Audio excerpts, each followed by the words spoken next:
Srimad Bhagavatam 9, 9th canto, 8th through 12th chapters. And this particular slide is, of course, was revised on 2020, 01, January 30th. Okay. And it only includes, I think, we're gonna have to work on a little bit more. I was planning on working on these things a lot, maybe 1 month in advance, but somehow or other I forgot my senile. I can't tell if I'm becoming senile or spiritually advanced. one of the two, or both of the two, are happening. I just turned 73 years old a few days ago. Okay, so we're really trying to become absorbed in this and do it properly at the Bhakti-Vedanta level. So in the upper right there, of course, is a list of the chapter titles. The Sons of Sagara meet Lord Kapila Dev. The dynasty of Angsuman. Pastimes of Lord Ramachandra. Lord Ramachandra rules the world. Of course, this is we're very dear to us because we are Hanuman Preshak Swami. And then the dynasty of Kusha, the sons of Lord Rama. We found some pictures. Here's a picture in the top there of Lord Kapila Dev with a long white beard, sitting on a tiger skin with no tiger in it, burning the sons of Sagra to ashes. So right away, there's two inconsistencies in this picture, I would say. So maybe even three. So in your mind, pick out two inconsistencies, and I will then try and you see if I agree with you. The first inconsistency is that I don't think that Lord Kapila Dev looks like an old man. He's Satchidananda. This is one confusion I think we'll find. BBT pictures that Prabhupada looked at, he was a younger fellow. Then going ahead, the Sons of Sagara, there's a very important point is made, because Lord Kapila is in the mode of pure goodness. He could not possibly have had any anger or burned anybody to death. So that the fire didn't come from his eyes, but it came from their bodies. Then down below we have, I think it's 9:9, the Bhagirat Maharaj running ahead of Ganga Devi. This is online there. Many pictures, so many pictures. And then Lord Ramachandra. I like this very much. Nice photo.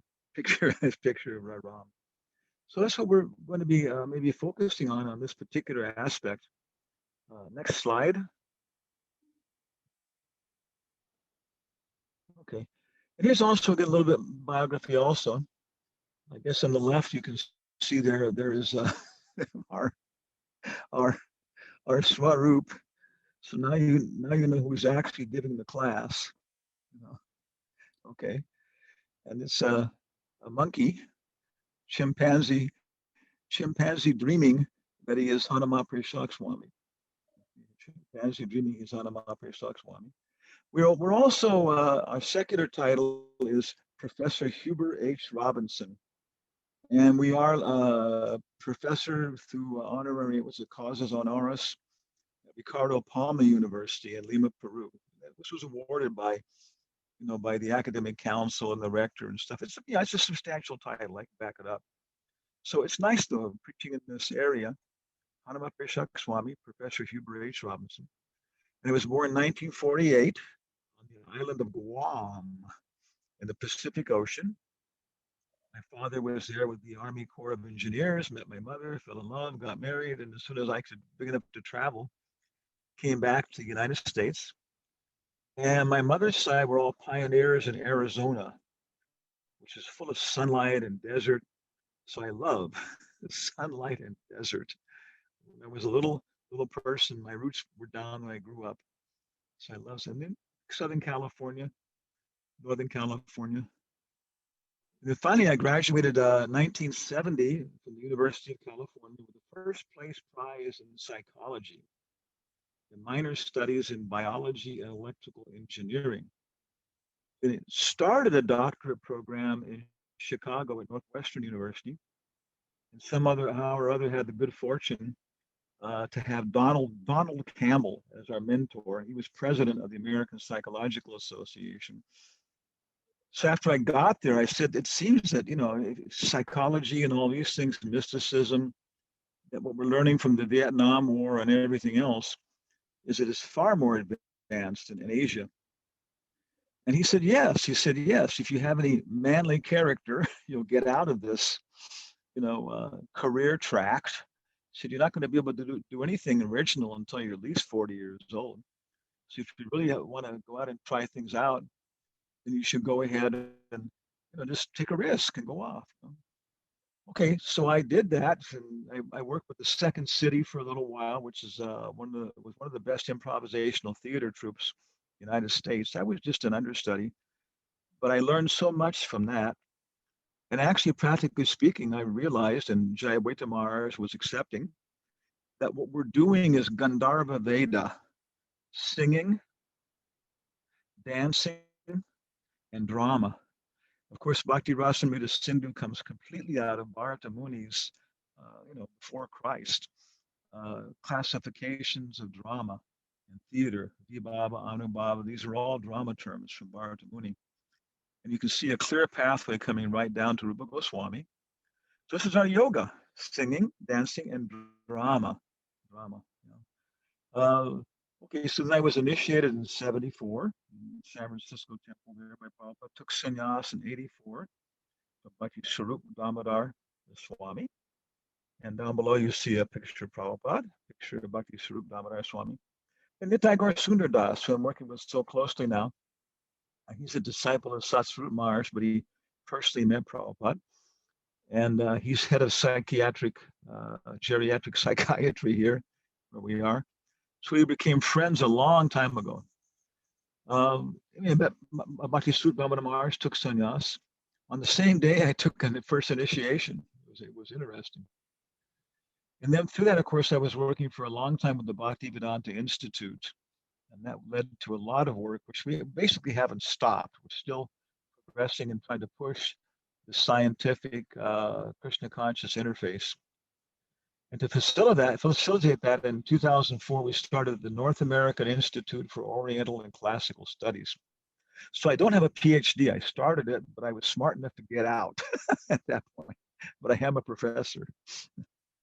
So 2004, we started the North American Institute for Oriental and Classical Studies. And with a name like that, you can do almost whatever you want to do.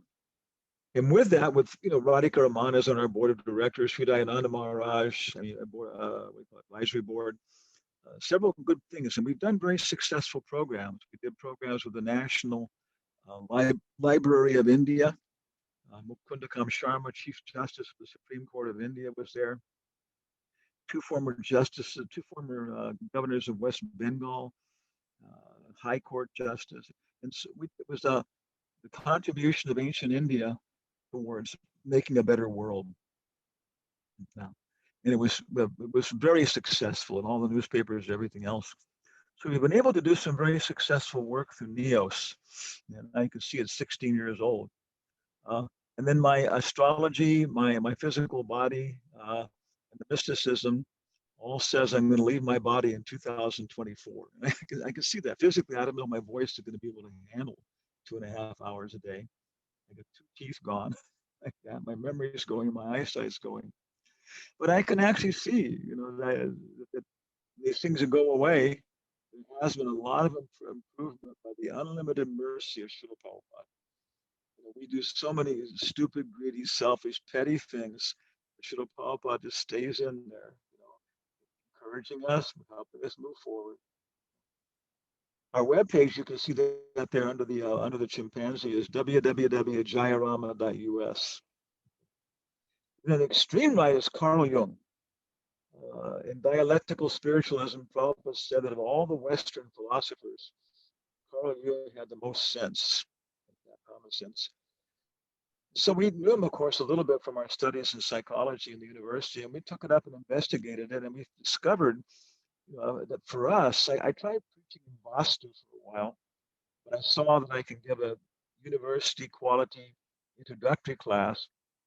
But if I wanted to do more, I actually had to learn the science. So, okay, psychology is where I've done studies.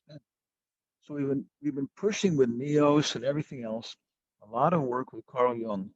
And I would recommend him for anybody who has any kind of like inclinations along this line and so on. Like Prabhupada said, he was an incredible person. Bhaktisiddhanta was born in what, 1875? Carl Jung was born in 1876. So this is an entire universe of very interesting people with a fair amount of sincerity and who actually have a lot of influence, you know. Okay. So that's kind of like what we're doing, who we are, how we're approaching all this.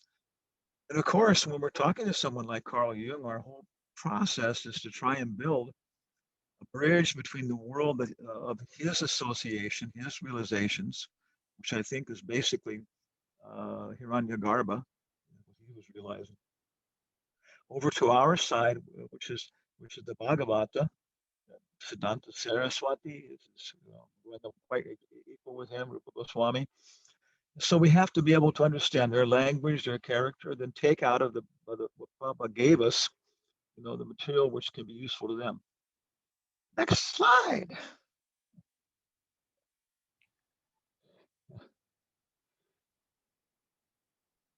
Can we go to the next slide? Oh, there we go. Okay. So this is a little bit of a perspective you wanted to start off with how we understand the whole Bhagavatam. And this is actually online. If you go to our webpage, jayarama.us, and go to the archives, you can come down there. I don't know what this is called. There's some name there. Later I'll figure it out. But this is what we call the Bhakti-Vedanta Library. And sometimes in the West, everybody has these books. So you can start putting them in front of you one by one, some home program. So of course, everything starts with Shruti, the Vedas. Some people don't accept anything but Shruti. And of course, that's the Upanishads. And for that, of course, we have Isopanishad. And I think there's many reasons why Veda, that's why Prabhupada did it, so we would have something which is Shruti, so we can directly preach to people from that basis. And of course, it's a Yajurveda Upanishad. Then after that, we have the Gita Upanishad, which is the ABCs, and where Krishna presents himself as Somya Rupa for just a moment. The basic is focusing on Krishna as the all-pervasive, he who knows everything, Paramatma. Then the heart of the Bhaktivedanta Library is Srimad Bhagavatam. And everything else we're showing it can be related to that. We take Chaitanya Charitamrita as a Srimad Bhagavatam class. Lord Chaitanya, the ideal preacher of Srimad Bhagavatam, is showing us how to understand Srimad Bhagavatam. Lord Chaitanya said, you can only understand Srimad Bhagavatam when you become a madman like me. There are many madmen, but we want to become a madman or madwoman or mad eunuch like Lord Chaitanya. Then the teachings of Lord Chaitanya is a fantastic extract from Chaitanya's Charitamrita. Krishna, the Supreme Personality of Godhead, of course, is the 10th canto. Light of the Bhagavat is one chapter from the Srimad Bhagavatam. I think it's chapter 35, description of autumn. In the life and teachings of Lord Chaitanya, this is a separate book in Spanish, but in English, it's still there. It's the introduction, with the introduction. There's a beautiful biography of Lord Chaitanya, and it's so nice to be able to distribute that to people or give them the link on database where they can just go and read that because it's so nice for many people. On the other side, we have Nectar of Devotion, which is, of course, just goes from the most simple things up to the most complicated. And then Nectar of Instruction, our our ring for Ram, is of course, I would say Nectar of Instruction is a summary. Nectar of Devotion is the complete science, and Vidagda Madhava and Lalita Madhava are the demonstration. So that's one line of actually studying Prabhupada's books that he actually mentions. And then we also had the monographs, on the different lectures of Prabhupada. We have letter books, we have the lectures, we have room conversations. So when you put all these things on the floor in front of you, everybody's sitting on the floor in the house, on the sheets, and it's really, really impressive. So one time I said, And some people say that A.C. Bhaktivedanta Swami didn't give us everything. So one new boy there at the home program, he said, "Thank God." Okay. So Prabhupada says, even in 100 years, you cannot read all these books thoroughly. He says, nobody can take everything the spiritual master is offering. So probably most of us have tried to do it, tried to eat the moon, and finally realized that a better approach is to know a little bit about everything, know a little bit about all of Prabhupada's books, and then develop our own particular expertise, become expert. I've become pretty expert in Nectar of Destruction, which matches my sannyas dharma and everything else. Okay. And as we go on through our career, maybe in the beginning we'll be preaching interfaith dialogue. Maybe that will expand out into, science preaching, and different things. And many times when I give Sunday feast lectures, so many times it comes into a lot of storytelling, you know, and then people just focus right in, and it may take 10 minutes of storytelling to get across one simple point, but it goes across and they never forget it.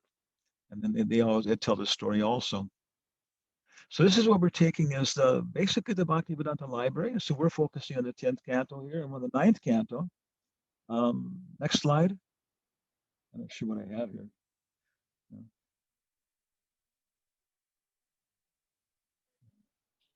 There we go. Okay. Yeah, okay, so this is nice. We also have this too.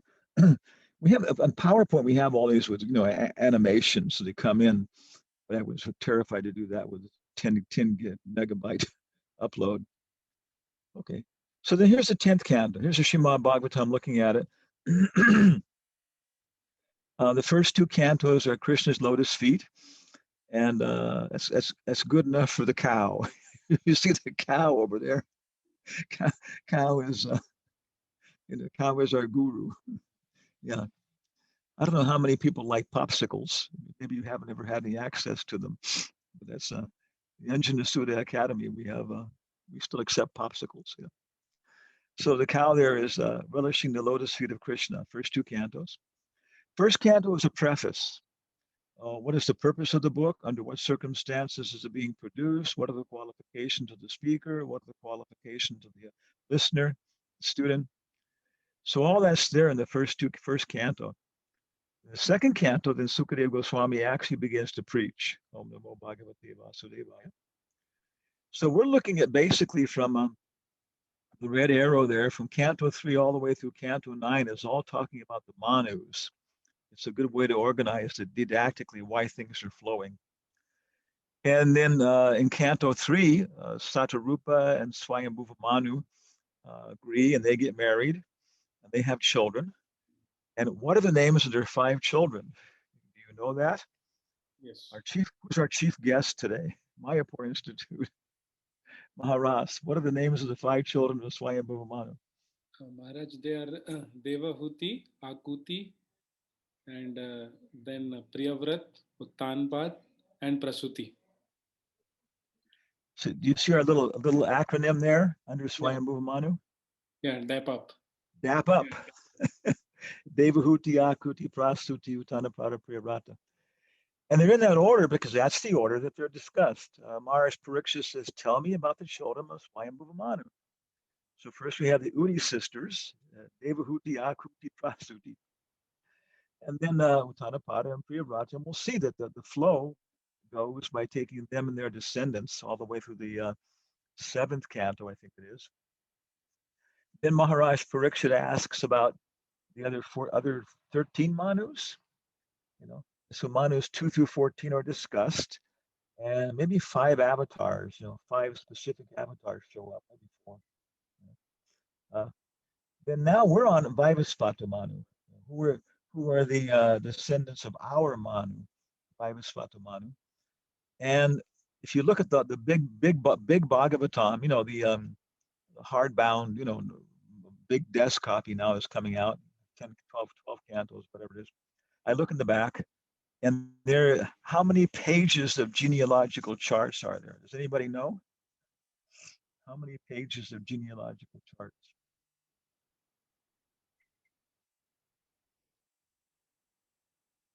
10 pages. It's 10 pages of 8-point type. Okay. So somehow or other, but in general, it's going down from Vaivasvata Manu, and one side is the dynasty of the sun god, other side is the dynasty of the moon god. So you're going to have to suffer, I think, with me unless we get replaced. A few weeks from now, we'll be going through the dynasty of the moon god. But I think right now we're in the dynasty of the sun god. Yeah, we are. Okay, then 10th canto is Krishna's pastimes. You know, he's in the line of Vaivasvata Manu. Then after that, 11th canto, we go back to Vaivasvata Manu after Krishna. And 12th canto, and we're still working on this, 12th canto is an epilogue, summary of Srimad Bhagavatam, glories of Srimad Bhagavatam. Somewhere here at Mars, Pariksit leaves his body. I think it's in the 11th canto. So that's kind of, again, Bhaktivedanta Library, summary of the Bhagavatam. And so that's where we are now. Next slide. So one thing, anybody have any questions at this point? Questions, comments, complaints?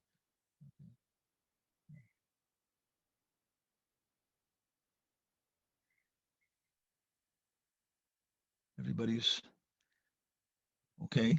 No questions, comments, complaints. Okay. What's it go? It says when Gopi Puranadana told me, because we're doing a lot of this world classical literature with neos, and we've had very great success, very good success with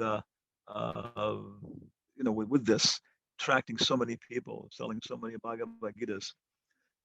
We have a whole program called the Hamlet and Arjuna, which for example, in Santiago, Chile, the devotees got one of the very best auditoriums in the country. It was in the National Library, very old, very beautiful marble and beautiful wood. And then it was full, packed full, people sitting in the aisles, and somebody from the embassy, U.S. embassy, was there to introduce us. And actually, the poet laureate Raul Zorita was there. Wonderful person, so much more intelligent than myself. Incredible person. Yeah. And he was coming because he had actually translated Hamlet. It's considered the best translation ever done. And then he read the Mahabharata and he liked it so much, and so he came, and it was an incredible honor for us. We were actually shy to present in front of him, but he was such a nice person. So it was very successful. Taking Hamlet and his problem. Of course, his problem is to be or not to be, to suffer the arrows about to be or not to be, to take arms against a sea of Kauravas, to suffer the slings and arrows of outrageous fortune. So you can make very nice, very profound, very thought-provoking, comparison between the two. And then people want to read the Bhagavad Gita, because here's another perspective on the same problems, the same questions like that, and so on. So taking these things and presenting them to people, making these interfaith dialogues. So in one Shakespeare, then Gopi Puranadana told me that in London, Prabhupada did an entire lecture on the Merchant of Venice. And then later on, he found a copy called Venetia Vanik, with a translation, Venetia Vanik. And Hansadutta told us, the Prabhupada said, you can teach Shakespeare in the Gurukula. If you want to understand word power, read Shakespeare. So in Macbeth, if you know it, at some point there's going to be a fight between Macduff and Macbeth. And it's a whole story, complicated, beautiful story. And so finally they decide, okay, we're going to fight. And Macbeth says, all right, lay on, Macduff, and damned be him who first calls hold enough. Okay. So here we go. I'm willing to teach as long as you're willing to learn. and damned be him who first calls hold enough. Okay. I guess they're going to be our organizers. Okay, 8th chapter. The sons of Sagar, that means with poison, he was born with poison, meet Lord Kapiladev. In this 8th chapter, there's its descendants of Rohita, are described. In the dynasty of Rohit, there was a king named Sagar, whose history is described in relation to Kapiladev, and the destructions of the sons of Sagara. So, who's going to give us a summary of this chapter? Teacher, teacher is using evil tricks. Let me pick somebody here. Let the hand of God descend. Nabadvip Chandradas, are you there? I am here, Maharaj. Hare Krishna. Can you give a summary of this chapter from your memory? Somebody asks you, what's in this chapter? From my memory, I like to not place too much faith in my memory sometimes. But I will try, Maharaj. And there is a whole sort of lineage here described. Lots of kings, descendants, sons, etc. The main part of the story is that there was this king, and his name is, if I can remember, Bahuka.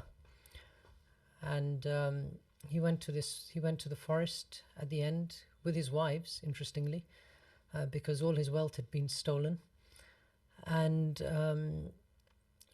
he died at some point, and one of his wives wanted to commit sati with him, but she was pregnant, so she was forbidden to do so.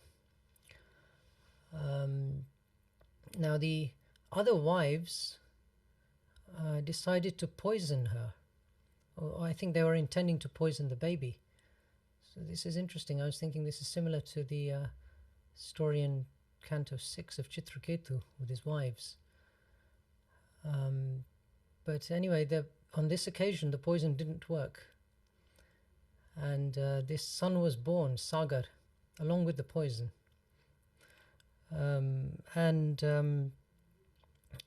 He became a great emperor. He became famous for his skills, and also for his following of his spiritual master. So one interesting thing I thought was his treatment of the various lower class persons. And it's said there that he did not kill them, but he would humiliate them in different ways. So some he would allow to keep their hair but chop the moustache off, or vice versa. It says some he left half shaved, some without underwear, some with external garments. So I was a little confused by this. Maybe Maharaj, you could explain why he did this, rather than just leaving them alone altogether. But my guess was that these were miscreants who would regularly commit some offences, and so under the normal course of the situations, they might be chastised in a more severe way. But I would request your enlightenment on this, Maharaj. Then the story continues with Indra, with Sagar Maharaj performing a sacrifice, and then Indra stole the horse, which he is known for doing. And then the sons searched for the horse, and they came across the hermitage of Kapiladev, and they saw the horse nearby, and they thought they thought this personality has stolen the horse. Well, Kapiladev opened his eyes, and then the sons were burnt to ashes.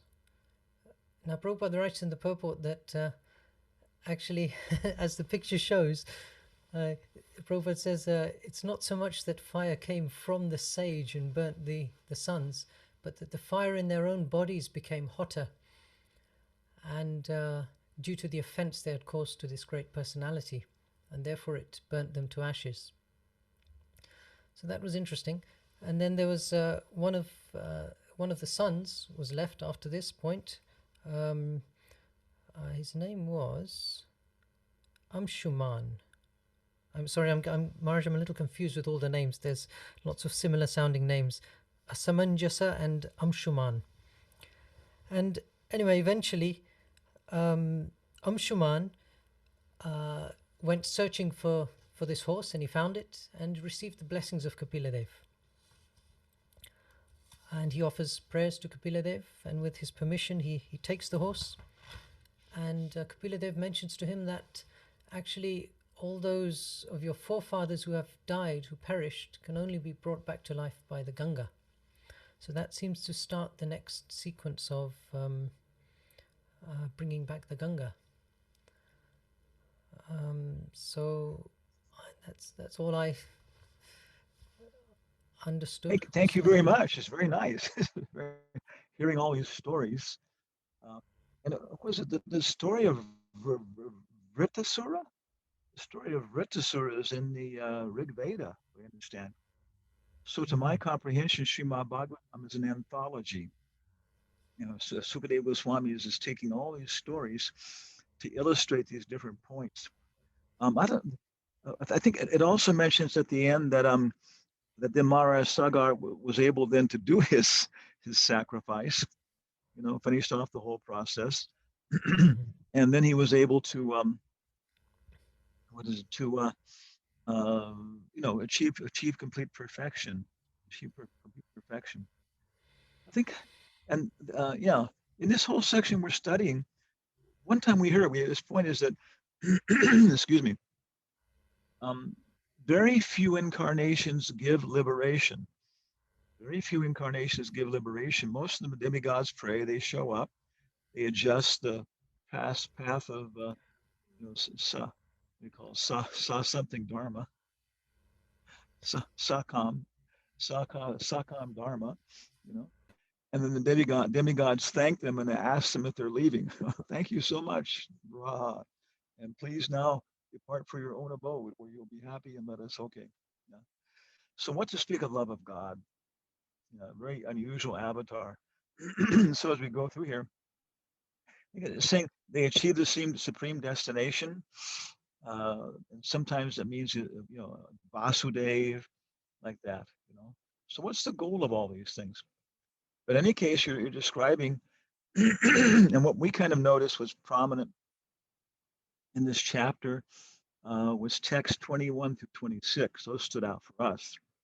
And those are the prayers that Angsuman offers to Lord Kapila, who doesn't have a great white beard, I don't think. Yeah. Okay. So, of course, Nectar of Devotion, we find that one of the 64 processes of devotional service, Vaidhi Bhakti, is offering prayers. And there, Prabhupada says, every devotee should select some prayers for his recitation. So, of course, we have, Gurvastaka. Every morning we're hearing it. We should know the word by word meaning. We should know the grammar. By Bhakti Bhai Baba, I think we should be able to understand the grammar of the whole thing.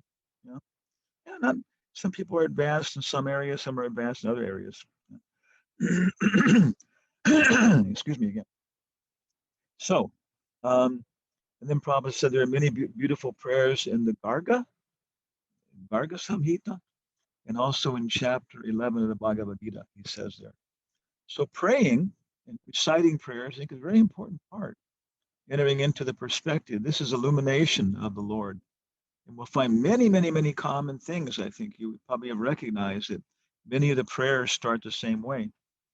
And as we go through this, I think you can really see that Lord Brahma's prayers seem to be consistently Lord Brahma-ish, to have his character. Yeah. Okay, so that's kind of a summary of chapter 8. Chapter 9, let's go ahead and see. Next slide. So the ashes are sitting there, and the ancestors are burning in hell. Okay. So this is, if you have database.io, okay, 1 second here.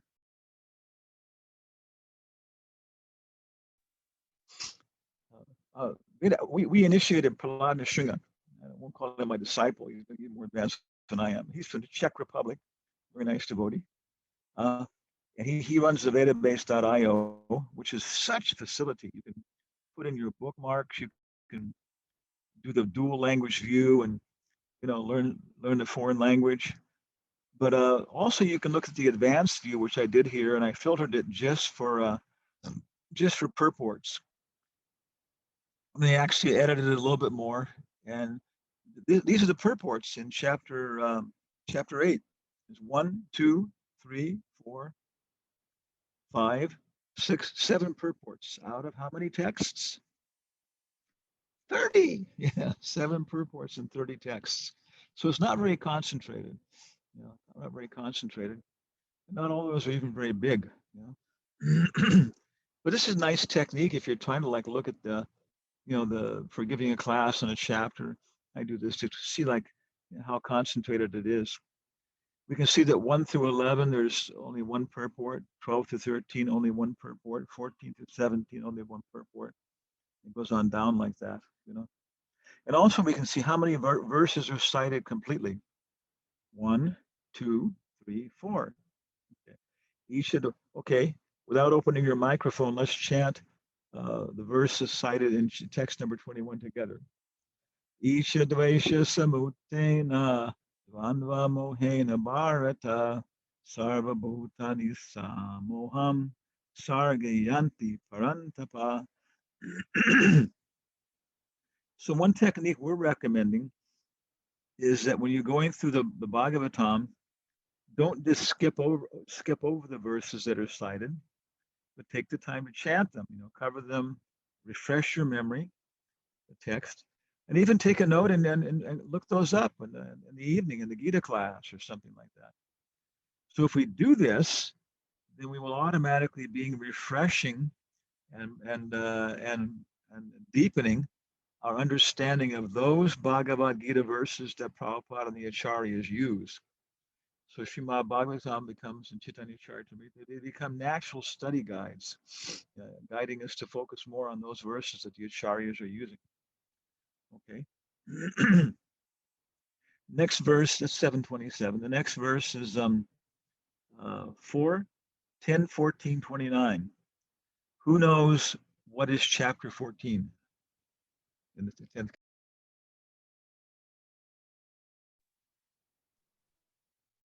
Anybody know? These are prayers of Brahmaji. Prayers of Lord. Yes. We haven't got to wait to learn these things. If you only memorize the verses in the Baba's books, you'll never learn Nityo Nityanam Chaitanash Chaitananam. So you have to learn stuff in the purports. So this is something you'll see again and again and again and again. Prabhupada is quoting again and again and again and again, from this chapter 14, the prayers by Lord Brahma. And it's the last thing, it was the last chapter that Prabhupada, I think, translated actually. Some people suggested it was just too much at that point. He was so much stimulated that he had to go back to Goloka. So, and this verse, let's all chant together with our microphones closed.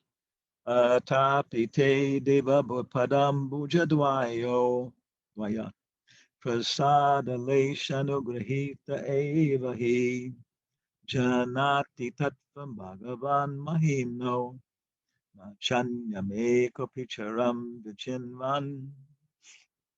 So did Lord Brahma enter into your heart? Yeah, when you're chanting these?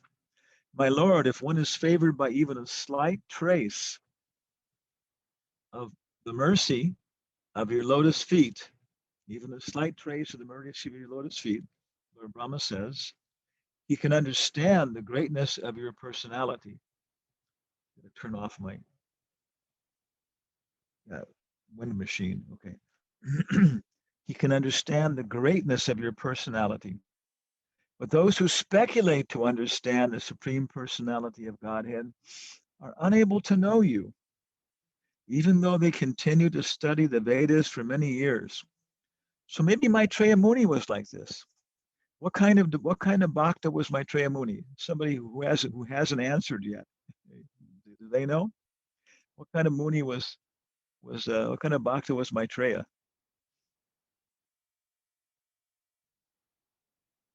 Gyan mein sir bhakta. Okay, who's answering there? Who said that? Gyan Misra Bhakta. Ananta Gaur Sundar. Okay, yes, okay. And so then when he saw Krishna relating to Uddhava, then for the first time he realized, some professor comes to the Sunday feast to lecture like that and so on. You say, oh, welcome, Professor so-and-so. Have a seat. But you don't allow him to talk because he's very much on a speculative platform. Once you give him a nice reception, and then he sits down, he's a polite guy, very nice person, very advanced person, but hasn't only when after hearing the conversation between Uddhava and Krishna was Maitreya Muni able to appreciate and go to the next level. And as far as we understand, when he spoke the Bhagavatam, what he'd heard to Vidura, Shravanam Kirtanam, that's when he was able to fully realize it. So here we see an example of somebody they can go on speculating and study for many years and never understand, the greatness of Krishna's personality. I think this is also one of the verses that Gopinath Acharya uses when he's chiding, Sarvabhauma Bhattacharya about not being able to understand Lord Chaitanya. So these are very principal verses to memorize, learn, and use. Because if we can preach on this level, then Krishna will send people on this level. Next verse. Apavitro pavit. Okay, all together we can chant this here. Close your eyes if you can. Apavitro pavitro va sarvastam gatopi va yasmare pundanik shaksham sahabhaya bhayantara suchi. Of course, this is part of our puja. And in my subsequent notes, I actually got the words from the verse number. I think it's quoted in Pancharajika Vidi also. Whether one is purified or unpurified, whether they have passed through all conditions of life, anyone who remembers, contemplates the beautiful lotus-eyed Lord, is purified both within and without. So this is, we're recommending, actually we required for our Bhakti by Baba diploma, what we submitted to the Board of Examiners, was that all of our students would develop their own index. So it's a wonderful thing, working on ours, because this verse, where is it cited? As far as I know, this is the only place in Prabhupada's books where it's cited. Of course, maybe someplace else, Vedabase.com, now we can dig it up, But you build your index nicely. For your preaching, you can find things, references like that, and guide other people. Okay, then we see Bhagavad Gita 14:26 is cited.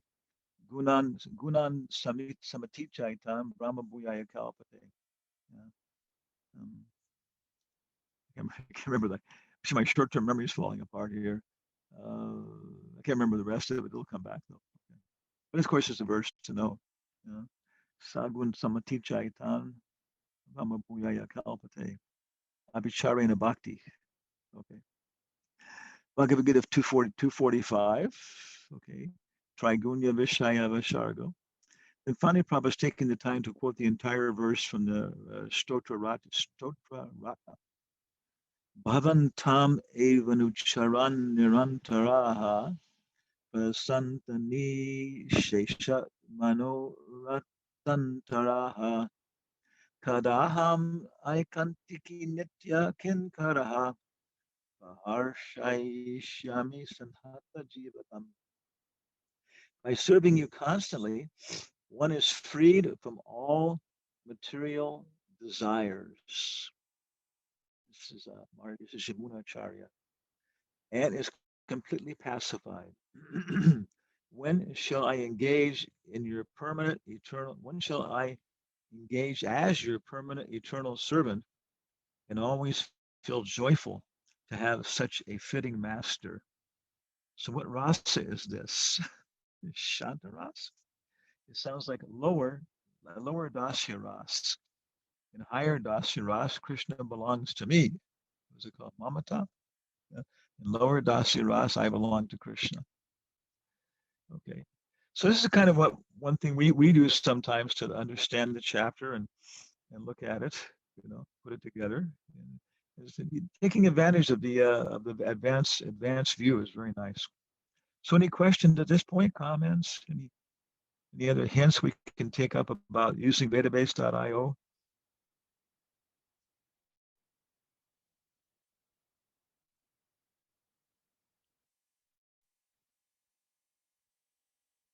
Okay, next slide. I think we have time to finish this off here. Yeah.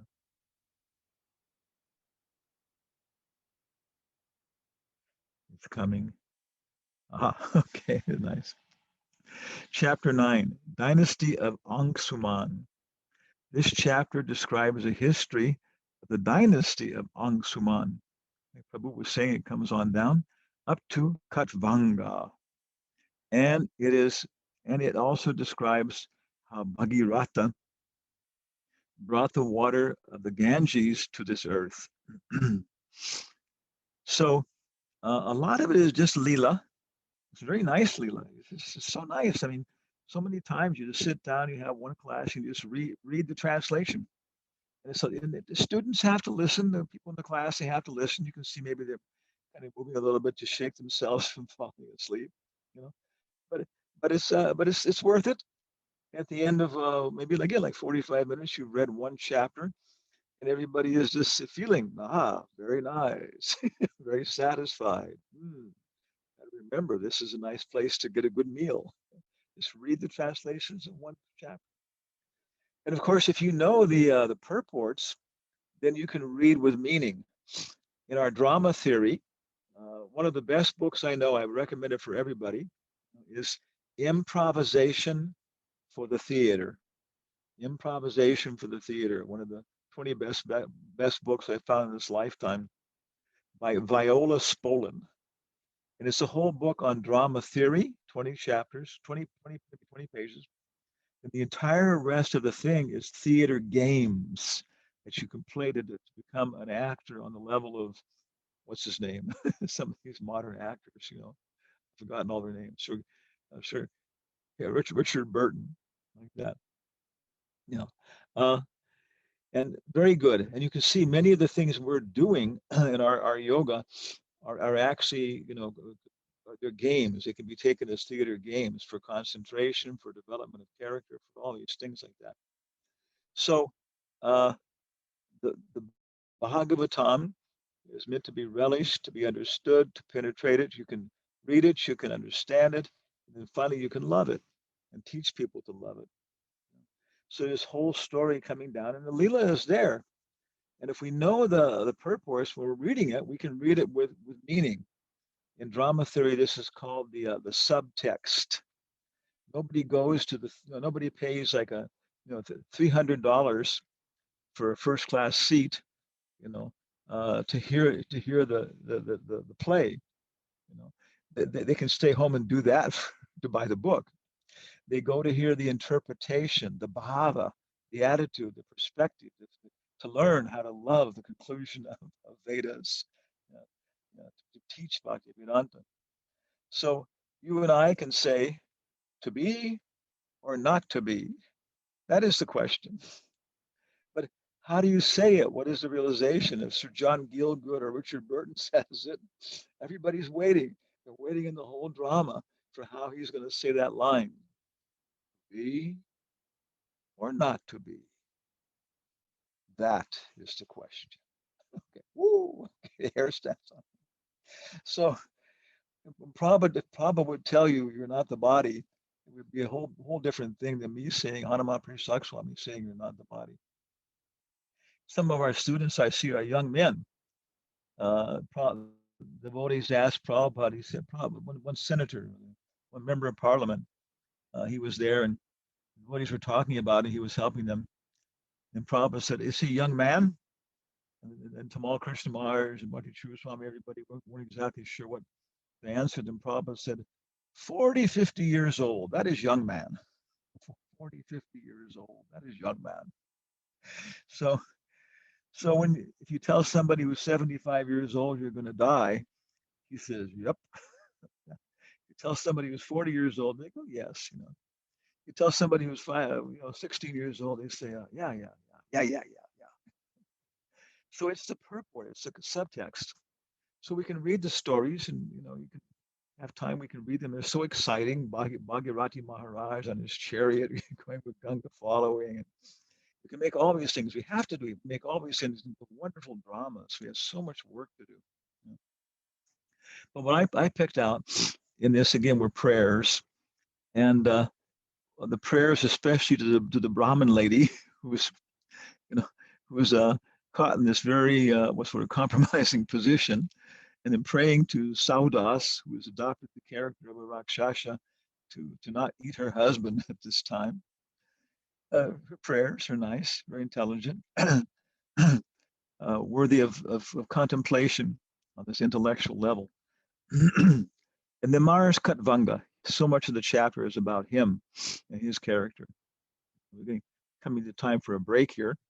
Let's go ahead here. This slide shows like a summary of our content for this little seminar. Next slide, Master. Okay, chapter 10. The pastimes of the Supreme Lord Ramachandra. The 10th canto describes how Lord Ramachandra appeared in the dynasty of Maharaj Katvanga. It also describes the Lord's activities, telling how he killed Ravana and returned to Ayodhya, the capital of his kingdom. Okay, for 25,000 monkey points, what does Ayodhya mean?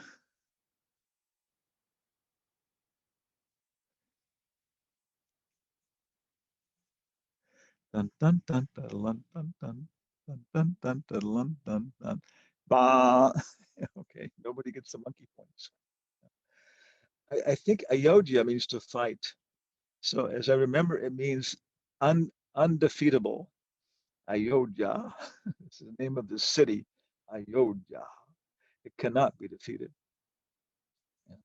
So I think the next slide will take us to the end of this little PowerPoint show. Next slide. Okay. So I was keeping notes here, and that's the end of what I was able to do on this PowerPoint show so far. And then I also sent you, I guess Prabhuji also sent you, Maharaj, 2 Word files. So the Word files are, going through like point by point, some discussion points we can find looking at the texts. So again, I just cut those out of database.io and edited them, and then went through highlighting them and stuff. So this is a kind of a summary. Then the first part should handle us for the first 3 days here, I guess. And then there's a second part of Ramachandra's pastimes. The first chapter, I think, is a summary of pretty much all of his pastimes, with the fight. And then the second chapter focuses on how he ran the government with Sita and everything else, and the work he did like that. So, of course, it's an excellent chapter for political science. Like that. And then the sons of Kulava and Kurush, the sons of Maharaj, the Ramchandra, their dynasty. And if we look at that, there's almost no purports whatsoever. It's just that so and so begat so and so in the womb of so and so, and begat so and so in the womb of so and so, and begat so and so in the womb of so and so. And we wonder is I think one question that arises probably in everybody's mind is why there's so much disciplic succession going on here. Why there's so much dynasty to be described? What is the use of all of this? So maybe we can discuss that later. So any final questions or comments about to this point of our overview, our summary of the Bhagavatam, and in this particular section from the Bhagavatam?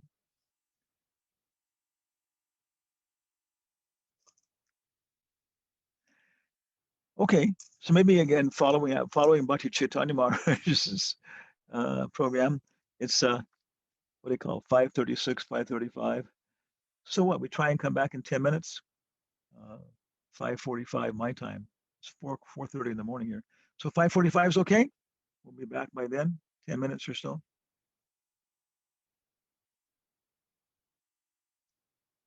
Okay. Hare Krishna.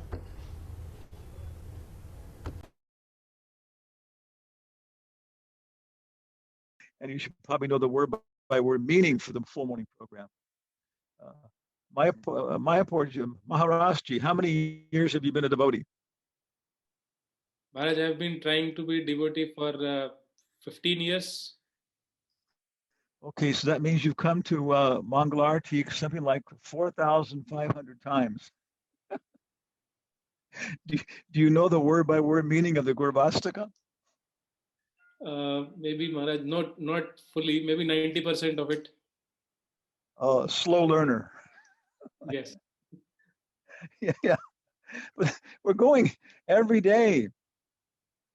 Sangsara lava, dalaloda lida. No, we have to learn what the words mean. And if you do that, it's very, very nice.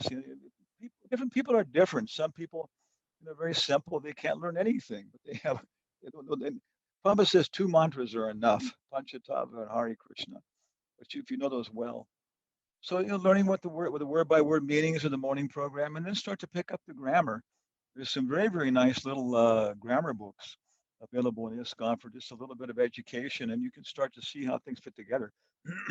So by Bhakti-Vedanta, we should also starting to accumulate, we should know how word by word meanings. We should start getting grammatical understanding why the word order is different in English than it is in Sanskrit, like that.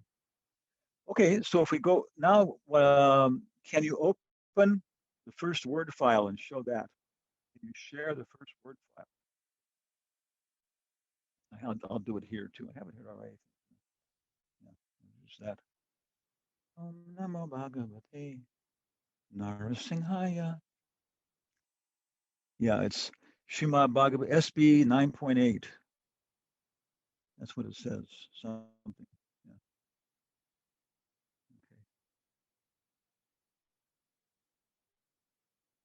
Okay. So again, this is go to vedabase.io, hit the advanced view, and then I think I've just gone through basically purports, maybe text and purport. Then I toss it into Notepad, usually, which eliminates all the links, hyperlinks. Then toss it back into a Word file, and then you can start editing a little bit. So this time I included the summary, and I think these summaries are from Vishwanath Chakravarti. I think you can correct me later on when we're discussing these things from his books, and they don't occur until the 5th canto, right? And so it's a very, very nice project for BBT to publish, the first 4 cantos as a separate little book that you have as a companion to go with the first 4 cantos. In Spanish, they put them in. So go on down here. Just going down this page down past the chapter summary. Okay, text 1. Okay, maybe you want to stop there. Whenever you see some highlight in yellow, I find this is a very, very good way for me to take my notes. Okay, I have the text here, and and then it's if you highlight it with the mouse, the current word shows up and gives you the highlighting option if you haven't noticed that. Otherwise, if you're doing it with the keyboard, you just can hit Alt HI return. Okay. And so I was noticing here that Prabhu gave the very nice summary that Bahuka died when he was an old man. Okay. One of his wives wanted to die with him following the sati rite. At that time, however, Aurava Muni, knowing her to be pregnant, forbade her. So Aurava Muni keeps showing up in this a lot. And I wonder who he is. That's another question. He shows up quite a bit here. And then number 4, knowing she was pregnant, the co-wives of Bahuka gave her poison. Okay. Now, this brings to mind to me other discussions here. This is a nice discussion. We can have an essay question here. Write about co-wives and stepmothers in the Srimad Bhagavatam. One book that needs to be published is Sri Dharma in the Bhagavat literature from the Bhakti-Vedanta Library. And probably it's going to be about maybe 3 volumes. And just going through and looking at it in terms of, Varna Ashram, Daivi Varna Ashram, Sri Dharma. Another one, of course, is Sannyas Dharma. Probably gives so many instructions. Prabhupada chastises sannyasi. Prabhupada criticizes sannyasis just as much as he criticizes women. Oh, Prabhupada, I'm a woman. Prabhupada's always criticizing women. Yeah, but if you're a sannyasi or a guru, you're more sensitive to it. And Prabhupada is just, criticizing bogus gurus and bogus sannyasis at left and right. And if you're a sannyasi, you feel it. Oh my God, it's all true. Gopal Kumar says that sannyas can mean eating good food and not having to work hard. Okay, yeah, our Singha Maharaj is there. He knows. So you have to be careful of that trap. Eating good food and not having to work hard. It's a complicated thing. Mars knows there's a whole lot of details we need on sannyas dharma to develop these things. Yadananda Swami did a very, very nice book as a master's thesis on history of sannyas and ISKCON. So many books we need. But this is Swarup Damodar, my Siksha guru there. We were going through these things one time, and he said, it appears that stepmothers never come off very good in the Bhagavatam. Stepmothers, So if you look at it, there's Suruchi, Tanapada's co-wife, and of course we know that she was a real witch. Don't try and sit on your father's lap until you take birth from my womb. It's pretty arrogant. And Diti and Aditi always seem to be trying to kill each other's children, or arrange something to annihilate each other's children. And not only are they co-wives, they're co-sisters. Okay? And if you look at world classical literature, Grimm's fairy tales, oh my God, it's just, I think it's almost like 90% of the problems are caused by the good old king who married another wife, and she was envious of the former wife's children, and she sent them off into the forest to be killed by the hunter. And he didn't want to kill them, so he killed a deer and took the hearts back and told them to run away in the forest. And he suffered this and that, and they suffered this and that, and they were caught by a witch, and the boys' fingers were cut off, and the girls' eyes were blinded, and they suffered this and suffered that. But then the fairy godmother appeared from the sky and killed the witch, and restored their bodies, and they came back, and the evil stepmother, ran out of the window of the palace and fell 4 stories and died. And they lived happily ever after. And they lived happily ever after. World classical literature. Grimm's fairy tales are just unbelievable. It's so ghastly, and so many horrible things happen that if you went through that kind of thing, you would live happily ever after. Anything would have been better than being eaten by witches and so on. But a big component of these archetypal images, talking from Carl Jung, these cultural archetypes, these aspects of the Virat Rup, Sri Dharma, Brahmana Dharma, Kshatriya Dharma, these are part of the Virat Rup. These are things that descend upon you. These are individual archetypes, whatever. Maybe ladies who have children, at some point you bond with your newborn baby and you feel this mother Swarup descending upon you. Disciples, ladies are mentioning, yes, at some point you just look around like a she-wolf and saying, I am a mother. Don't try and mess with my kids. Yeah. So these are all a part of the Virat Rup.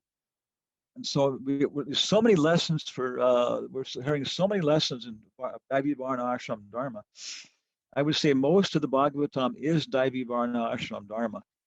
If you take the fast route through it, as guided by the Nectar of Devotion, you'll discover, okay, you're passing through it on a higher level. But so many things are lessons that we can take advantage of because of our particular attachments, perspectives, attitudes.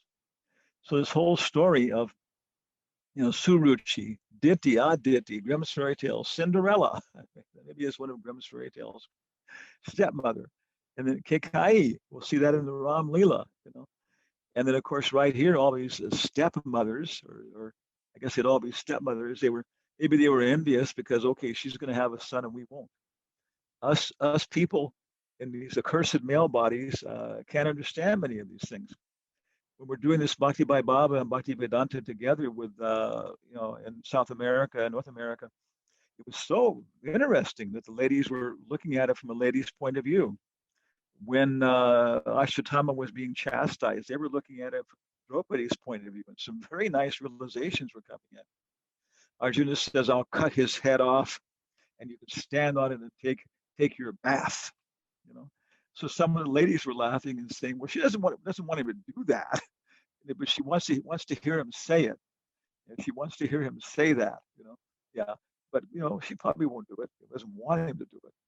So understanding Stree Dharma, Stree psychology, and if you're in a female body, of course you see, okay, this is a real danger. This is a very, very big danger for me. Is that if I'm going to end up in the situation of being a co-wife or a stepmother, then I'm going to have to watch this and be careful of this and use my higher intelligence as a devotee to control and engage my vehicle properly. Of course, we have very, very good stepmothers. We have one stepmother very famous is Mother Yashoda. She was a very good stepmother. And even when she knew that Krishna wasn't her baby, that it was Devaki's baby, then she still didn't want him to leave, not because she was attached, but because she figured, no, I've got to take care of Devaki's baby. Devaki is my friend, and so on. So we see very, very good examples of being co-wives and stuff, but it's a very big part of life, I would say. So anybody have any comments about that, about being stepmothers and that kind of stuff? Narottam Vilas to everyone. Also, Kunti and Madri. Okay. Now there's a very good example, no? Kunti and Madri. Yeah, because they made a very nice solution. They were good stepmothers. Yeah. And Kunti was a very good stepmother, right? My mother was a good stepmother too. I realized as I'm going on and realizing my own life and going back and looking at it and seeing these things and seeing, wow, now it's more depth. I realized my mother was actually a very good person because she had my father was married before. Okay, go ahead, and then we should know that Sagar means he was born with poison, Agara. And go on down to the next page, and let's see if we got some more things here. Yeah, Sumitra and Koshala. Okay, yes. Next page down. Is it going? Control down arrow. Yeah. Okay. Okay. The sons of Sumati. So there were two wives, Sagar, and they were very proud of their prowess. And of course, again, now we're seeing the other people, the men, they become very proud of their macho strength and their sports, and it blinds them. They became blinded by this, and they dug up the earth very extensively. I think someone else is maybe commenting on that, and that's is how we're getting some of the shape of the oceans and stuff is from these earlier events. This, of course, is an entire big discussion on cosmology, and maybe I'll take it a little bit at a time. Did these things really exist? Was there really, a Mahabharata age and all these things like that? How can we explain these scientifically, and to understand them scientifically, and how we can explain it further scientifically? But as I understood, they were using some kind of enormous digging process, and a lot of the different parts of the ocean we have now were produced from that. Okay, going down there. Okay, Indra stole the horse. Okay, this seems to be a common pastime of Indra. Okay. By the influence of Indra, the sons of Sagar had lost their intelligence. So Indra, is it Narada Muni is a Shakti Vesh avatar for bhakti. Kumar is a Shakti Vesh avatar for jnana, for wisdom. Who else? Indra is a Shakti Vesh avatar of what? Anybody know this? Any of you Bhakti Bhavans? No? Indra is Shakti Vesh avatar of? Is it administration, Maharaj? What is that? Administration? That's Prithu. Yeah, Prithu is a Shakti Vesh avatar for kind of people. It's in the first canto, right? The first part, Bhakti Bhava part. Indra is a Shakti Vesh avatar of Krishna's lusty nature. So okay. We can't blame him so much. I mean, not gross lust, dressing nice, having a beautiful lady on your arm, defeating the enemy and watching them bow at your feet. So Indra is a Shakti Vash avatar of Krishna's lusty nature. Without that, we're not going to have the material world. We're not going to have any motivation to get out of the mode of ignorance. So it's not surprising that he's always running off of people's horses and wives and so many things. And Krishna, he's lighter with him than he is with Brahma. So Maharaj is mentioning that this ninth canto is the black canto. Some people say. And I say what's happening is that if you can get past this ninth canto, if you can see this Krishna ninth canto in full bhava, and what's going on here, and enter into the feeling of all these people and see how it's all related to Krishna and how it's taking us to Krishna, then we can go to Mathura, then we can go to Dwarka, then we can go to Vrindavan, then we can go to the Ras Leela. So ninth canto is very, very advanced. Which part of Krishna's body is this? The first two cantos are his lotus feet. Which part of Krishna's body is the ninth canto?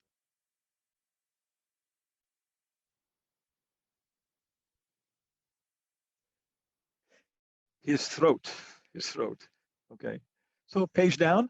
See what else we got here. Okay, nothing there. I didn't know anything. Okay. Page down. Okay, text 14. Okay. Saga. Asangjasa, born from Keshini. Okay, second wife. The son of Asangjasa was Angsuman, always working for the good of Sagara Maharaj, his grandfather. And of course, even now, in like Indian families, sometimes you see, I think it's 5 generations, baby, father, grandfather, and then great-grandfather. And sometimes I think even, I guess it won't come to 5 generations, but four generations are there in the family, long living. So a lot of advice and a lot of everything else. So Angsaman was working for the welfare of his grandfather. And we tossed in here, you can keep these, we added our notes. Why genealogy? Why so much genealogy? I'm seeing from Maharaj's lecture last week that I put together from the Krishna book, Muchakunda with Mandata and Ikshvaku. And I see, now I see how they fit together. And I see how he's coming down like that, and so on. So it has more meaning for me because I know where he's coming from. He's appearing in the Dwapara Yuga when he was way back there when he went into his long nap. Okay, and there's actually 10 pages of charts. One devotee, he was Jerome Bouguet. He was a Bhakta Jerome, and he was not much material intelligence. In psychology, I think he would have been classified as imbecile and moron. Imbecile, I forget which is worse, which is lower. It's not worse. But he was on that level. He had a very low level intelligence, but he wanted to become a devotee. He just couldn't get rid of the guy, Very nice person. So anyway, he was in the temple. He got different service, worshiping pots, everything else, and people are, naturally a little bit, proud of their knowledge, and so, okay, you're less than I am. But then we discovered he was a genealogist. He knew all the Hohenzollern and the Habsburg dynasties. He could just recite them all. Some of their pastimes and activities. And he actually would become a little enthusiastic of saying about he did that like a child, describing stories. So when he discovered there were genealogies in the Bhagavatam, everybody was just, we were all blown off the temple room floor. What he was doing, he was memorizing them, he was cross-referencing them and everything else. And it was just like, to this day, when I'm talking about it, it's just blown away. So some people, yes, and it's put together, and the stories are there, and the lessons are there. I just remember for a long time like that. At the end of the Webster's Dictionary, it has one-line biographies of many famous people in the world. So it comes down to a one-line biography of Marquis de Sade, from whom the word sadism comes. And it says, Marquis de Sade, French soldier and pervert. So my dear students, when you die and you're 100 years from now, when your name goes into the Webster's dictionary, what are they going to have there? Maharasadas, Hanma Prashak Swami, you know, French soldier and pervert. What are we going to show up as? So genealogies, I think in some ways why it's all there. Okay, so we come on down to verses 15 and 16. If anybody has any else, like maybe kind of, these are my comments. Anybody else have any questions or so on? I guess kind of jot it down because maybe we'll make it through this chapter today. Jot it down and we'll come back and look at it. Then everybody's own particular individual things that stood out as important. Because we're all in this together. We're trying to understand this canto. We're trying to, develop our bhava, especially Bhakti-Vedanta. We should be on the bhava level. Okay. Asangjasa had been a great mystic yogi, but by bad association he had fallen. He was Jati Smar. He could remember his previous birth. He wanted to display himself as a miscreant. Coming down farther. Father gave up affection. And so he was killing his playmates like Maharaj Vena. Okay, drowning them. Seems to be a popular pastime, drowning your friends. Yeah. But then he revived them all and showed everybody, hey, okay. So he's very much like, we noted, like it reminds us of Jadabharat. Chanika Pandit says, the tall, straight trees are the first ones to get cut down. Therefore, in one's worldly dealings, one should appear a little crooked, a little deformed, So if people are criticizing how you're doing things, oh, she didn't organize the what they call it, Janmashtami feast very well. She was in charge of organizing that. Okay. Or he didn't organize the book distribution for the Christmas marathon so well. Okay. Yeah. We try to do things for Krishna's service, but in terms of being materially respected and so on, okay.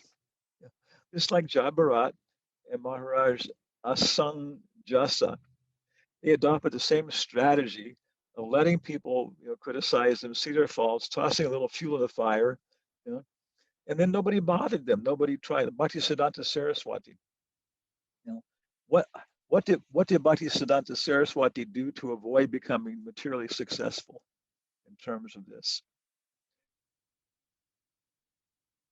Give up his It has education. to do with the stars and huh?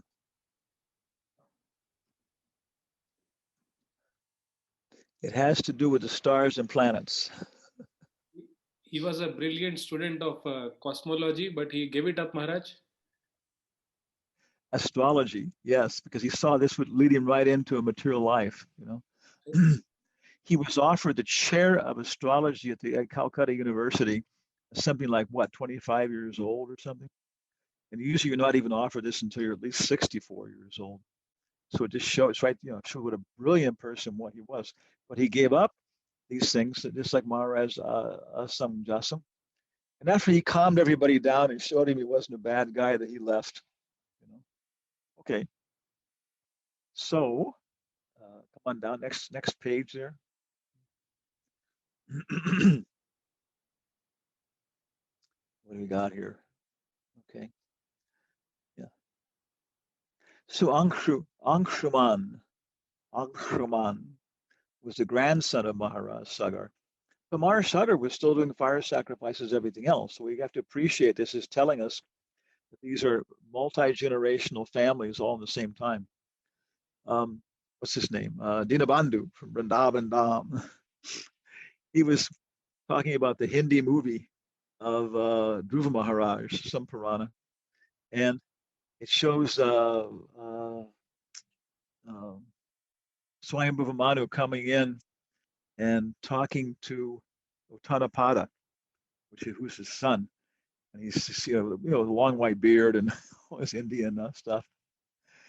And he says, "Oh, how's everybody in the kingdom? Now you're the Manu, you're running everything." And Uttanapada says, "Oh, it's all very nice. It's all going on very well, so forth, so on." And Maharaj Swayambhuva Manu, his father, says, "Oh, everything's okay. Everybody's happy." You know, and what's his name? Tanapada said, yeah, everybody's happy in the kingdom. He said, well, what about your family? And the Tanapada starts to look a little bit nervous, and he said, what about Dhruva? Tanapada is totally embarrassed, humiliated. And then Dinabandhu says, in Hindi, what he says next is sharp. Which basically in colloquial English would say, and he tells his son, and all these problems for a good-looking chick, which in Spanish would be all these problems for a good-looking mamacita. And Tanapada just falls apart. Oh my God. Yes. I'm such an idiot. I've become such an idiot. So it's multi-generational. We have to understand that we are very, very, in Western countries, we're very stupid. We're lucky if we have our grandparents with us any part during our life. I remember my grandparents. My grandmother, the only person I had was my grandmother. She stayed around until I was maybe like about 12 years old or something. But what to speak of being able to talk to my great grandfather about things. And I'm seeing many of the things in my life actually are a product of the karma I received through my family. Okay, so Suman was working for the welfare of his grandfather. Okay, he began to search for the horses. He offered Kapila prayers. Okay. And he says, so 21 through 26, my Lord, even Lord Brahma, to this very day, is unable to understand your position, which is far beyond himself, either by meditation or by mental speculation. Okay, dhyana or jnana. What time is it? Okay, 45 minutes. So what to speak of others like us? It's a very, very nice contrast. Many times the Bhagavatam is preaching by contrast. We have to understand that. He's contrasting himself with Lord Brahma. What to speak of us who have been created by Brahma in various forms as demigods, animals, human beings, birds, and beasts. We are in complete ignorance. Therefore, how can we know you who are in transcendence? So the focus of his meditation here, contemplation, is he's trying to know Kapila. Of course, what is knowledge? Okay. Come on down here. And we've highlighted the verse, Icha Dvaisha Samutena. Okay. Yeah. Well, Sangana Bharta, Prabhupada's purport. Okay. And it's also being quoted. So in terms of knowing Krishna, Prabhupada's giving several nice purports. This is a very big question. One of Ravana's 10 heads, one was for drinking, one was for romance, and one was for education. So Ravana picked one head for education. He figured it was so important even for a demon. 22. He says, my Lord, you are fully situated in everyone's heart. Now Kunti says the same thing. Krishna, Namashe Purusham Twadyam, Ishvaram Prakate Param, Alakshanam Sarvabhutanam, Antarbahir Avashtitam. She says, you're outside everywhere. Everywhere outside, you're there. And you're inside of everybody's heart. So, of course, that means how can you not know something which is everywhere and at the same time is in my heart? She's saying, still nobody knows you. So Amsuman has same prayers. My Lord, you are fully situated in everyone's heart. But the living entities covered by material body cannot see you, for they are influenced by the external energy. So we have dust on the mirror, we have steam on the mirror, our heart. Yeah, that's the external energy conducted by the three modes of material nature. We have dusty thoughts, we have liquidy thoughts. Yeah. By intelligence, their intelligence, buddhi, being covered by sattva-gun and rajagun and tamagun. They can see only the actions and reactions of the three modes of material nature. Okay. So our consciousness, because it's not being reflected off of Krishna and allowing us to see who we are, is being reflected off of our heart. And the heart is reflecting the spiritual world, but it's reflecting distorted in the mode of passion and totally the opposite in the mode of ignorance.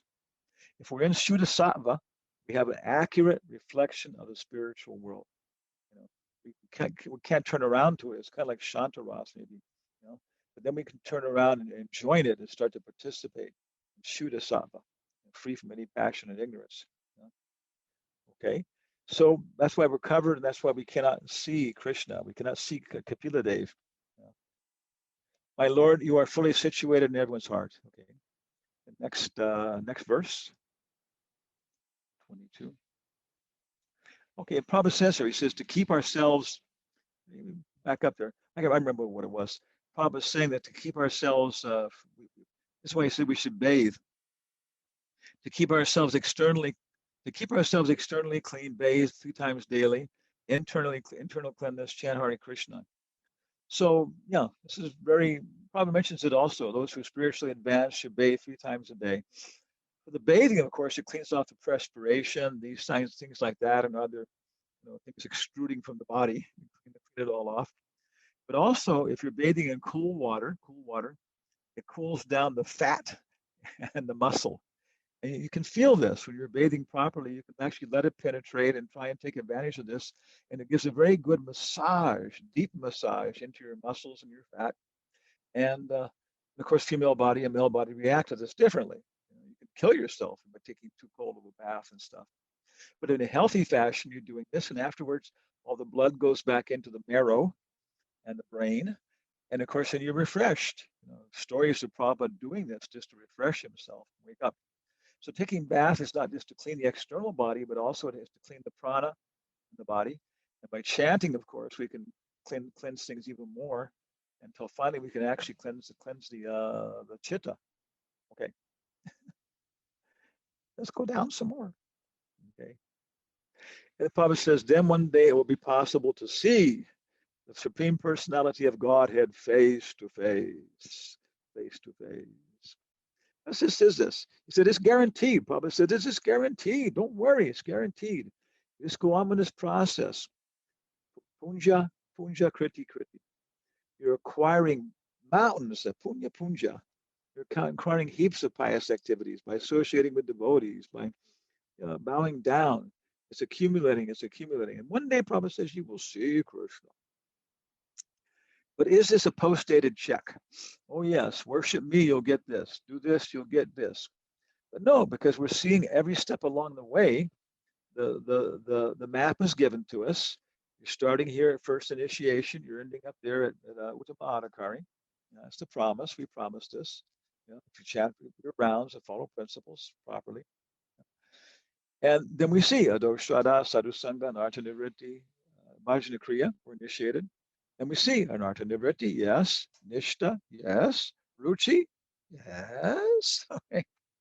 So we can see every step along the way that actually it's happening. And so then therefore, yeah, we're obliged to continue. Like that. Text 23. Sage is freed from the influence of the 3 modes of material nature. Okay, that's what's causing us. Our blind spot is the 3 modes of material nature described in the last verse. Like the 4 Kumaras, are able to think of you, but ignorant person like me. Okay, so again, he's contrasting them. Nobody can see you. You're everywhere, covered by the modes. Great saints can do it. I'm not like Lord Brahma. Even Lord Brahma can't do it. Then the question is he saying that Chatursan are above Lord Brahma? It seems like they are. At least he's saying that Brahma, because he said Brahma can't see you, but the Kumaras can. Okay, text 24.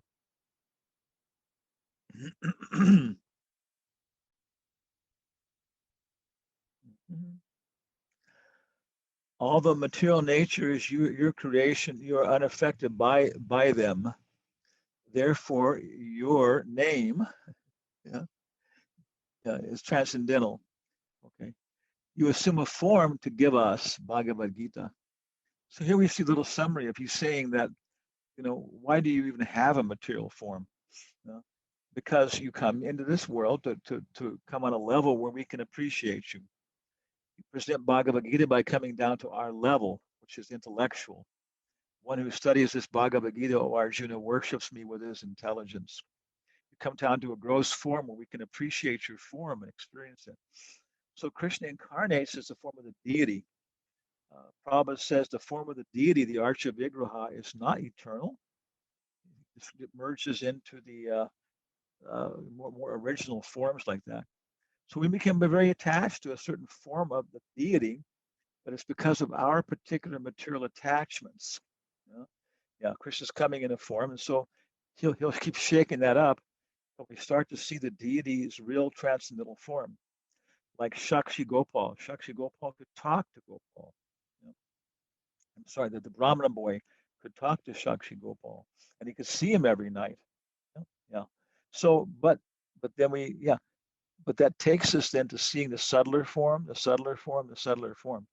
How it's incarnating as a thought, how it's incarnating as an understanding, how it's incarnating, how then it's not incarnating, like that.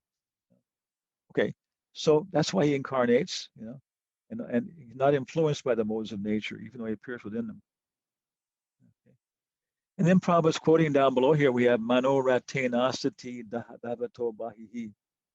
This is 15, this is, what is it, 1812, this is 5:18:12. I have a mnemonic for that. In so many of these verses, if you'd actually just study, Bhakti by Baba, Prabhupada says that we should study first 6 cantos and the previous books, you know. And we were talking about this with Atul and everybody else, and it's really, I don't know how much the Mayapur Institute has instituted this, but I don't know. We were requiring that everybody who takes Bhakti by Baba has to have some kind of Sankirtan program. And if you taught Bhakti Shastri 2 times during your 4 years of Bhakti by Baba study, we consider that's enough. That's enough preaching program, you know.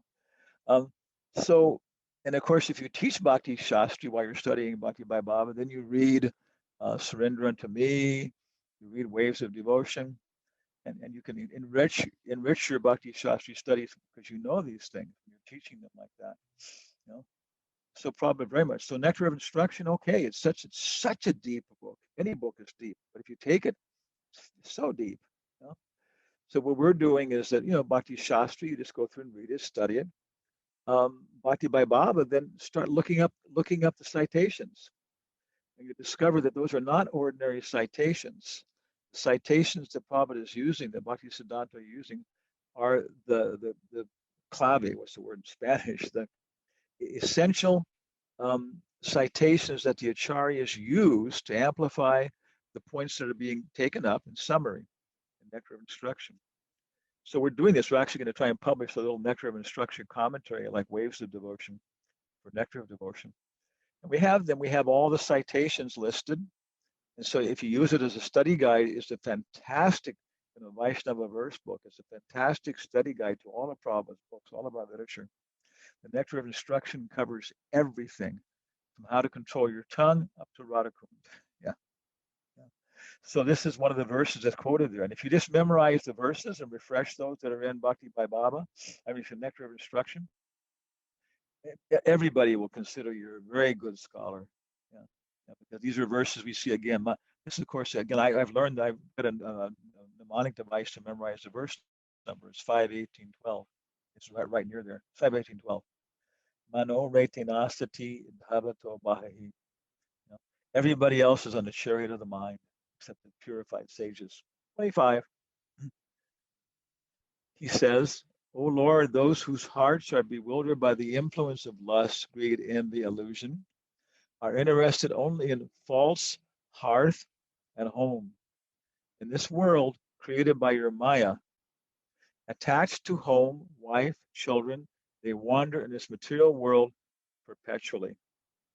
And of course, one devotee was maybe a little irritated that Prabhupada was always talking about the men. Radharani was like that sometimes. And Prabhupada said, of course, when I say, you know, Maya, woman is Maya for man, of course, so man is Maya for woman. You know, natural female tendency is to look at the husband as a source of house, vehicle, children, prestige, security, you know, freedom, what do you call it? Freedom from old age and death. Yeah. And so this is a false hearth and home. You know? In material life, of course, if Daivi Varna Ashram, then the husband and wife can have a very nice relationship. and then can look at the husband as being an example of what is real hearth and home. How is my husband doing his job and representing within this material world our eternal home in Goloka, with Krishna, like that. And then how is my wife representing, the wonderful motherly qualities of Gandhari and Kunti, like that. Yeah. Okay. But other than that, because it's a perverted reflection on down to the mode of ignorance, that's what keeps us attached. That's how the modes are manifest in terms of stree, wife, children, house, tools, land, society, prestige, war, World War II. Okay. Next text, master. Okay. Okay, let's all chant this together. Let's say the last verse is okay. Adya Adyana Sarvabhutatman Kama Karmendriyai Shayaha Moha Paso Duridascheno Bhagavanktava Darshanat. Again. Adyana Sarvabhutatman Kama Karmendriya Shayaha Moha Paso Duridascheno Bhagavanktava Darshanat. So nice to chant these prayers. It's so purifying. Sukadeva Goswami knows exactly how to combine the sounds together. It's a whole maybe we'll discuss it more maybe tomorrow about this more about the Sanskrit. So he finally says, "Oh, super soul." Okay, so he doesn't say, "Oh, Radha Raman." He doesn't say Rukmini Raman. He doesn't say Vaikuntapati. He says, "Oh, super soul of all living entities." This is not even Karanadakshay Vishnu. Oh, super soul of all living entities. The Christians know this. Oh, personality of Godhead. Okay. Yeah, that's another word we have to discuss there, Godhead. Simply by seeing you, I have now been freed from all lusty desires. So he wanted to see Kapila properly. He wanted to see him, and so Kapila was give mercy, and his heart was becoming purified, which are the root cause of insurmountable illusion and bondage in the material world. Okay. So Maharaj was what was it, Palashruti or Palashruti? We've heard it as Shruti fall, okay, Dharana fall, or the fruit of meditating on these things, the fruit of hearing these things. You know? And what's the fruit? The fruit is that we'll actually be able to perceive the super soul in all living entities. I was asking one of my disciples after the full morning program, what does he do? He said, if I do it properly, I can just see how everybody can be a devotee of Krishna. Wow, very advanced person. But Vishnu Janan said every day when he worshipped Radha Damodar properly on the bus, and he said afterwards his heart was so sweet and purified he could just see how everybody could serve them. So in the morning is the time for buddhi, daytime is the time for manas, and the evening is the time for Indriya, Sattvagun, Rajagun, Tamagun. Okay, so how many more texts do we have here? We have 30 texts. We'll be able to finish this. Let's go ahead here. Text 27. Okay, when Pariksha Maharaj, O King Pariksha, when Angsaman had glorified the Lord in this way, glorified, illuminated, the great sage Kapila, the powerful incarnation of Vishnu, being very merciful to him, explained to him the path of knowledge. Okay, is Krishna playing favorites? People who come and flatter him. He gives them knowledge. He gives them liberation. This goes way back to the first canto. No, the world is based upon love. That's just the way it is. You only can know what you love. So because he's offering love and respect and these things, then Kapila can give him. You can show him to him like that. Show himself. And also, if he gives mercy to the devotees, that's because the devotees take care of everybody. They even take care of the demons. So the best thing for the demons even is for Krishna to give his mercy to the devotees. 28. They can be delivered only by Ganges water. We looked up, okay, later. Okay. Angsaman brought back the horsemen for the sacrifice. And with this horse, Maharaj Shagaraj performed the ritualistic ceremony. Okay. He delivered his kingdom to Angsamam. He was free from material anxiety and bondage. Okay. Following the instructions of Aravamuni again, he achieved the supreme destination. So is that Brahman, Paramatma, or Bhagavan? Okay. Okay. So I guess that's our little maybe for today is all that we have. There's a couple questions I'll answer right away. Co-wives, we did that. Okay. Who was his guru? Okay. Underwear. Okay. Yeah. But was asking about. I don't know why he was cutting people's whiskers and making them wear, sikas or mohawks or this and that. But like you're saying, maybe it's because he was pushing them, to realize, hey, come on, don't be proud of being this low class society, and you know, and you go ahead and accept your position. That'll give you impetus to actually take a better birth in your next lifetime or improve yourself and so on. I know from the Manu Samhita and the Parasara Dharma Shastra, Prabhupada's recommending them. Sometimes they're very, very incredible. The punishments and the things passed out are incredible, But the commentators say that was just to give impetus to the common people to follow them, that the king would always be merciful. If some guy got in some problem, he stole some money from his brother, whatever. He really, maybe he killed his brother, and he didn't kill his brother, but he almost did, or something like that. Just something. And he's brought into the king's court, and the king is there looking at him and says, "Here's the law, fellow. I could chop your head off right here in front of me for what you did, but I can understand what kind of brother you got too. Okay, so get out of my court, and I don't want to see you here again." So what's the guy going to do? He's going to say, "Yes, sir, yes, sir, yes, sir, yes, sir, yes, sir," and it's imprinted in his heart. So these Dharma Shastras and stuff, they're to make a strong impression in the hearts of ordinary people, But behind them, there's mercy. And the king knows he's not going to cut the guy's head off because he knows what the situation was, and he shouldn't have done it. But okay, there's extenuating circumstances, so he scares the dickens out of the guy. He knows, okay, the guy's not going to do that again. So that's what I would say, that all these things are there to make a show for that purpose, with the intelligence of low class people who are born in the desert, who are murdering their daughters and having sex with their mothers, then he comes along and makes them dress in a certain way and and stuff, and they realize, yeah, we took a really stupid birth, and it's our fault, and yeah, okay, I admit this, and now please help me and see what position I'm in to let me get out of it. So that's what I would understand. So any more comments or questions anybody has? Our great assembly of learned sages.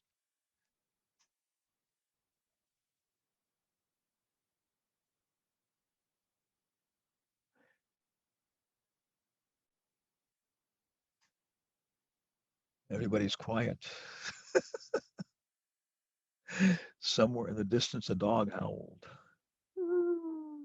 Maharaj, Hare Krishna, thank you for your excellent class. Can I ask, you mentioned there's a grammar book that we can learn about Sanskrit. Can you give us the name of the book? Let's see. If you go to my webpage, how do I reduce this thing here? I did it. Okay. Now I'm going over to my, probably will kick me off altogether, and all you get is my voice here. Okay, I'm trying to go to my webpage. Okay. My jayarama.us. Okay. If you go there, it's only 4 options. One says hello. Okay. This is a sannyasi's webpage. It says hello. The other one says news. And the other one says archives. And that's in Spanish.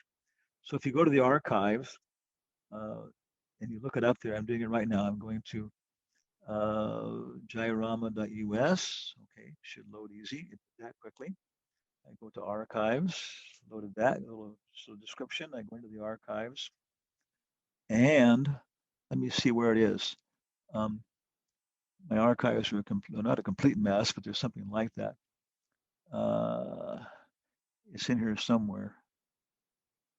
Okay, I don't see it under the S's, but it was a little book. What do you call it? A PDF done by a devotee, in Mayapur.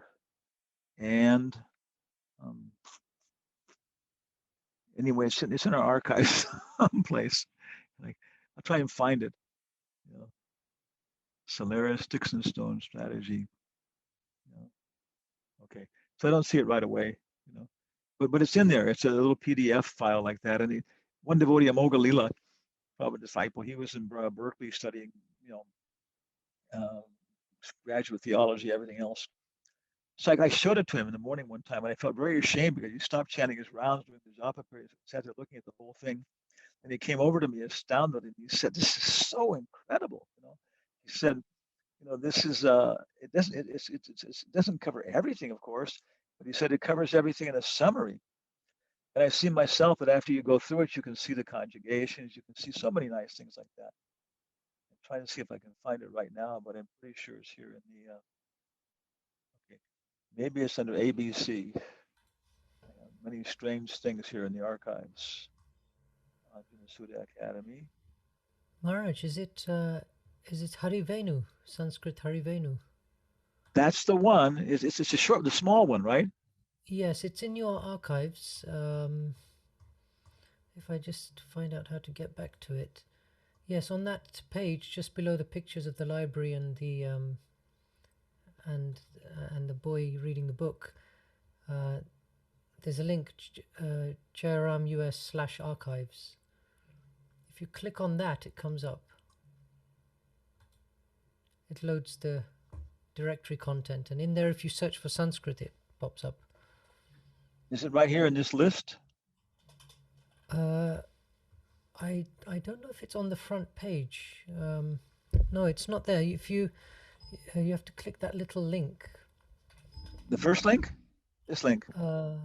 Just below, you know where it says things are a little disorganized here? Okay, yeah. Yeah. But if you look for them, you might find something you need. So just there's a link. If you click on that link. Which link? Oh, okay. Well, that's the same one as the beginning. Yeah. Okay. But it takes you to a directory. So within there, it seems to be there. It's a. Yeah, but it's. I was trying to go through the whole thing. I have a show named Durga Devi. I have, Karl Gustav Jung in India. Anyway, what by Sheshika, my big godbrother, he came in one Wednesday night, in the San Jose temple, which distributes more books than anybody. He looked at me and he said, "I have a bone to pick with you. I'm angry with you." And I was, "What is that?" And he smiled and he said, "I opened your archives last night about 8 o'clock, and he said I couldn't get out until 10:30 at night." So, because there is all kinds of really weird stuff in here. Here's Naraya Maharaj's Upadeshamrita. Okay. Here's the Bhaktivedanta Library PowerPoint show. Anuvriti Index Sanskrit songbook. Yeah. Anyway, it's there, so maybe we'll find it at some point. So, anybody else have any comments or questions or complaints? Okay, from Jalangi to everyone. Okay, would that go here? Maharaj, I said that because I think it's Maharaj Prabhu. He sent the link of the book to the chat box. There it is. Yeah, okay. Archive Sanskrit. But it should show up here. Oh, there it is. I just went right by it. There you go. There it is. So all you do is click on that link and it'll tell you to download it. Yeah. Okay. Yeah. It's a very nice. I would say, again, Bhakti by Baba level, maybe Bhakti-Vedanta level. Bhakti by Baba level, you start to get your grammar, to your word by word meanings together. And then Bhakti by Baba, you should Bhakti-Vedanta. Or some people will go into it crazy. Some people will be genealogists. Other people, but everybody, I think, should read that book and understand it. It goes to Sandhi and basic principles like that. And after that, when you're reading every single class, you can start recognizing, what are the vowels and what are the conjugations. So anything else here? Okay. Going once, going twice, going 3 times. Okay. Haribol, thank you all very much for your association. And tomorrow, I guess we can go ahead and look at the dynasty of Angsuman. So, if you have any questions or comments about that, Prabhupada says, if you don't have any questions, it means you're happy in this nasty material world. So you're going to have some questions tomorrow and some comments. Otherwise, we'll accept that you're all happy in this nasty world. Hare Krishna. Thank you very much. Thank you very much, Maharaj. His Holiness Hanuman Pashak Swami Maharaj ki jai. Jai.